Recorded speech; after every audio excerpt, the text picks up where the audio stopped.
So yeah, as you've probably judged by the thumbnail, this is going to be a video about the BigTrak. Since I mentioned to lads at the club that I'm going to be doing a few YouTube videos, literally some of them have said, why don't you do one on BigTrak, because obviously it's a strange thing, mainly why the Tamiya chassis that's under it, and how come it's pretty capable. So story starts with BigTrak with basically a listing that I come across on Facebook Marketplace for a Kong head. Guy was thinning his collection down, he had a Kong head, he'd never used it. Obviously everybody in club had gone into like Cross RC 6x6 and TRX 6s and things like that, but me being a Tamiya fanboy, I fancied a Tamiya, and the only one I could think of was this Kong head that I'd seen and saved on Marketplace. 60 quid, never used, no electrics, and no radio gear. So I went and picked it up, and like the guy said, never been used. Got it home, took the chassis apart, sealed up the differentials, so obviously a really long, strange gearbox. Sealed up the differentials, and I put a quick run in it. Obviously a Fusion SE, just what I had lying about from my CCO2 that I took apart. I put some different wheels and tyres on that didn't match, they were completely different sizes, so it overgeared the front a little bit, and we went out with the club, and yeah, it climbed almost everything I pointed at it, and then a set of stairs. It literally just bobbed its way up a set of stairs, and at that point I was like, crap, this is going to be a build. So what my original plan were, and I started doing a little video on it, is I bought a £45 Oshkosh Amazon special, and the idea was to split the shell off that and build something ready for Funjuro. So I built it, got it all ready, took it out a few times, and it did really, really well, but it kept blowing the gearbox, basically just pinion spur gear, just stripping the gears, and to change the spur gear was just a massive job.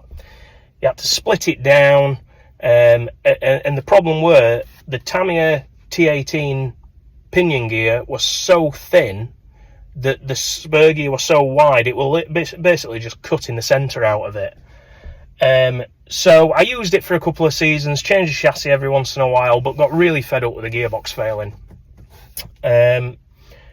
So I put it on a shelf, I retired it, took the motor out of it, took everything out of it, took the four-wheel steer servos out, used them somewhere else. I was using Endura servos that were alright, but they were failing quite often. And just stuck it on a shelf. And then it came around to Funjuro this year, and I was like, right, everybody, sorry, not Funjuro, Scale Nationals, and everyone's doing scale trucks. You know what I mean, just lookalikes. And I'm into something different. So I started looking online at like Tonka bodies and things like that. And I put retro bodies in, expecting like old steel Tonka trucks. And this BigTrak came up. And I thought, do you know what? That'd be really cool. So I Googled BigTrak and what it did. And obviously it's a programmable device, but you could get the trailer with it. And I really wanted to do the truck and the trailer under the G601 platform. And with its monster truck tyres, because I thought it just looked more moonrakery. So I managed to get a BigTrak body. I googled the size of the G601 chassis compared to the G601's body, and if the BigTrak would line up, and it said it would. And then I got the BigTrak and it wouldn't, and I realised that the BigTrak needed to be probably several inches longer. Didn't need to be wider, but it just needed to be longer. So I was looking for the trailer as well, and the trailer, I got outbid on a few trailers, a couple of £100. They were ridiculous money. I didn't want to pay that, so I was getting outbid on them, but I really wanted the trailer with a tipping mechanism and everything.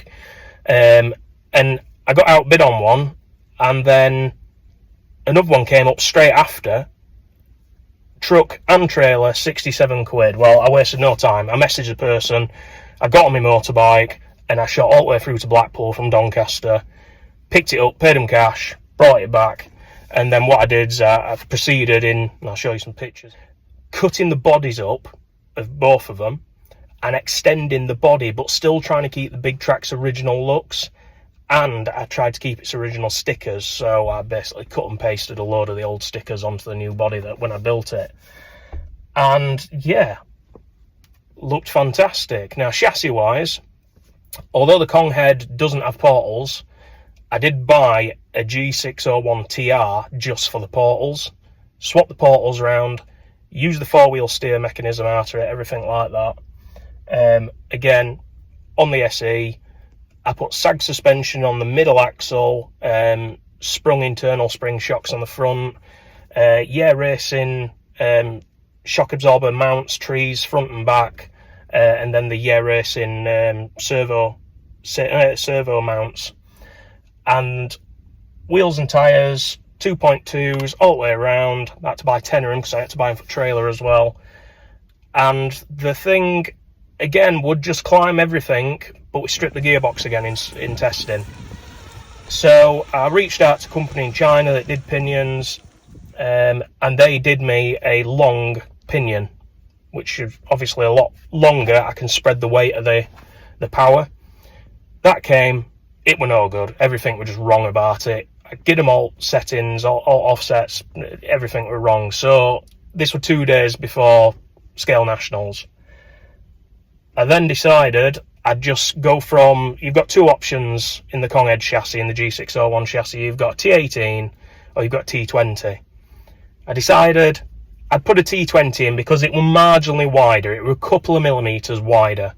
And I thought if I turn the power down on the remote on 3S, then maybe I'd be all right.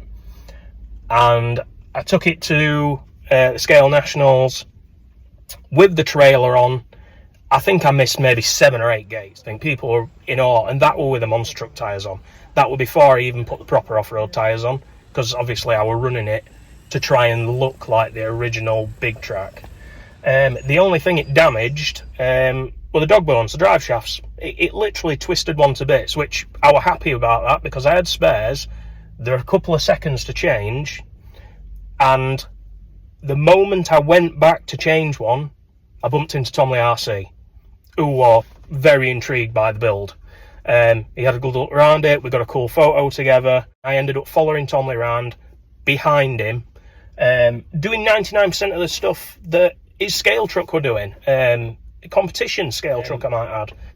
And he were impressed. He were really impressed with it. He told me that he's going to have a look at his, because obviously I built mine off the back of one he'd built in his early videos. And he did say he's going to have a look at that. On the way back to the car, he wanted to do some videos, which you've seen, obviously, in the beginning of the video. And yeah, I was chuffed with that he'd done a video, because obviously it's Tom Lee RC. He's a big name in RC. And he's someone that I've bought a lot of RC cars, me being a Tamiya fanboy, off the back of. So yeah, he did some video. He did a video for it. A couple of other people videoed it. I got some cool videos of it. And yeah, I'm just like chuffed with the build. It just, you know what I mean, it looks awesome. It's fast become, it were always one of my favourite trucks, just because of how capable it were. But with the Oshkosh body, it did just look a little bit like everything else. Now it's got obviously the BigTrak body on, which is really usable. It's fairly strong. Obviously it's a hard body. The way I've connected all the pieces that I've cut and pasted, basically, it's nice and strong. If it does crack or break, it's easy to repair. And yeah, it's one of my favourite trucks. So yeah, that's it. I'll get some more videos of it. Thanks for watching.